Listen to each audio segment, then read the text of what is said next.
Hi, Ben here from Trident Fly Fishing, back with another quick take. Today we're going to be reviewing the Echo Shadow X, and it's the rod that everyone wondered why was left out of our Euro Nymphing shootout, and we're going to find out today if it holds up to the rest of the crowd.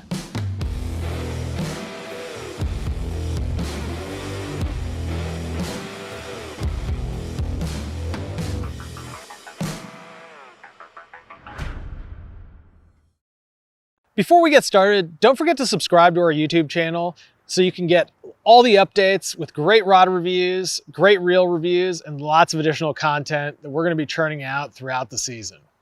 Before we get into the nymphing performance of the Shadow X, we're going to walk you through some of the features briefly on this rod. First off, you'll see, most importantly, that this has a down-locking reel seat. And we like this for two reasons. First, you can take a relatively long, heavier rod and balance it with a lightweight reel. I personally fish a Lamson Lightspeed 2 for most of my trout fishing.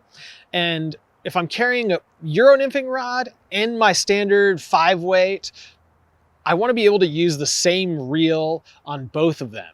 And if you have an up-locking reel seat, it's just not going to balance well. And balance is really important for Euro Nymphing because you're holding your hand up all day. And sure, you can bury this fighting butt into your forearm, but what you really want is a well-balanced setup and one that is as light as possible because you are really going to be holding this rod in the air all day long. So, down-locking reel seat, definitely a plus for the Shadow X. As we move up, it's got a pretty nice grip. It's slender, but you can definitely get that finger up to feel the blank, which I feel adds a little bit of sensitivity when you're Euro Nymphing. And it's overall pretty nice. Obviously, it's not going to be super top grade cork like you see on top of the line rods, but this is a budget priced option. Then you'll notice it's a matte gray blank, pretty standard construction, single foot guides, which you'll see on a lot of Euro Nymphing rods. Not much to talk about beyond that. Pretty standard Echo stuff. But now we're gonna get out, fish this rod a little bit, see how it performs.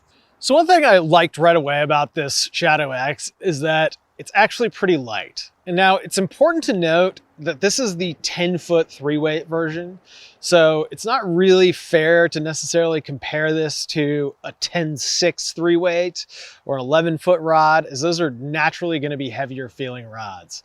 But all in all, I've had a lot of Echo rods that are quite heavy, and this is not. So I was really pleasantly surprised by that. As we nymphed with this rod, it became really clear, however, that it just lacked sensitivity. And we're reviewing a couple of other Euro Nymphing rods today, including my favorite, the Sage ESN in the 10-6 3-weight version. And that rod is just way more sensitive. And I found that I was catching the bottom a lot more, and I just didn't have the same sort of feel and touch with the fly that I really like to have when I'm Euro Nymphing.